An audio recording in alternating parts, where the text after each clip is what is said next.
And this next item is from righton.net. That's www.righton.net.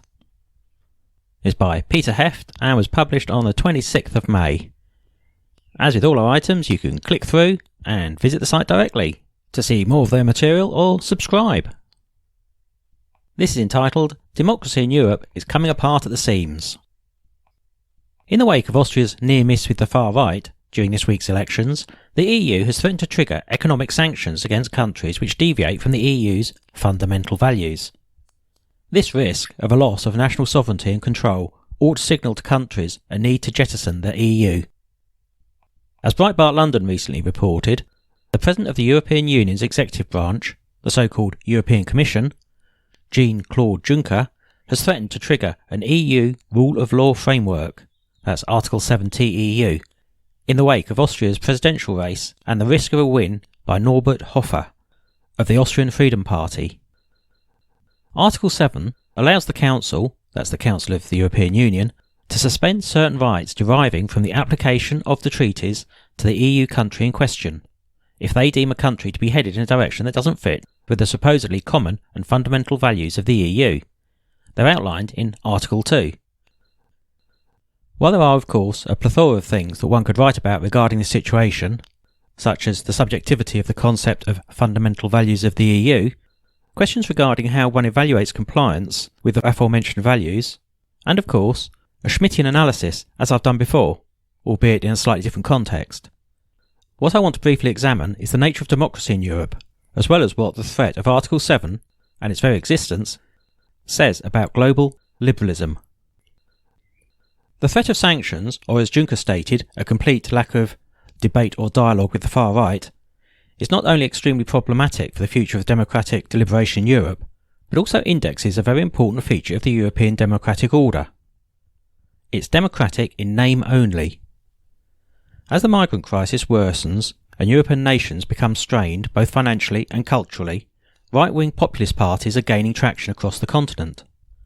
These parties, despite potentially espousing pseudo-anti-democratic ideals, have played the game of democracy and have won.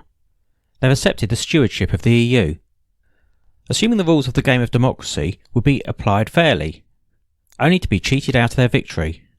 This is democracy by and for the winners, with no chance of outside reform.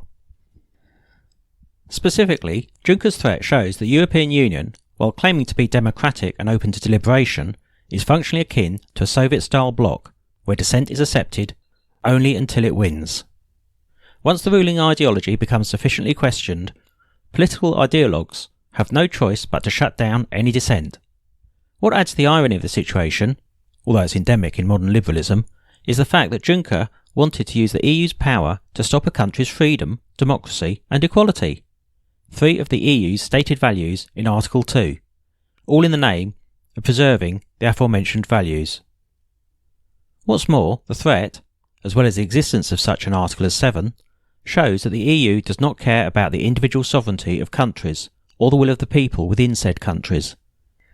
It demonstrates that the EU does not have the interest of the diverse European peoples at its heart, and it demonstrates that when threatened by outside competition, global liberalism will use anything in its arsenal, from name-calling to economic sanctions, to rig the game so the outside always loses.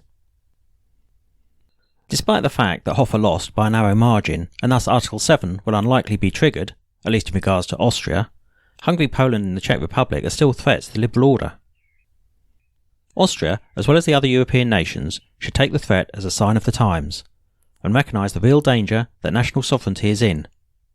It would be wise for countries to, one by one, jettison the antiquated European Union that has shown that it no longer cares about the individual sovereignty, but prefers communal identity politics. In the end, the most important thing that all this shows is that change cannot occur within the system. It must occur extra-legally or outside the established order. Peter Heft describes himself as a closet conservative on a liberal campus. Peter Heft is a student of philosophy and political science at Ohio's Denison University. He has a lifelong passion for knowledge and has been a national level debater since high school. He has maintained a blog for the past 5 years, Peter Says Stuff, which is devoted to politics and philosophy. As ever with all our items, you can click through for the links.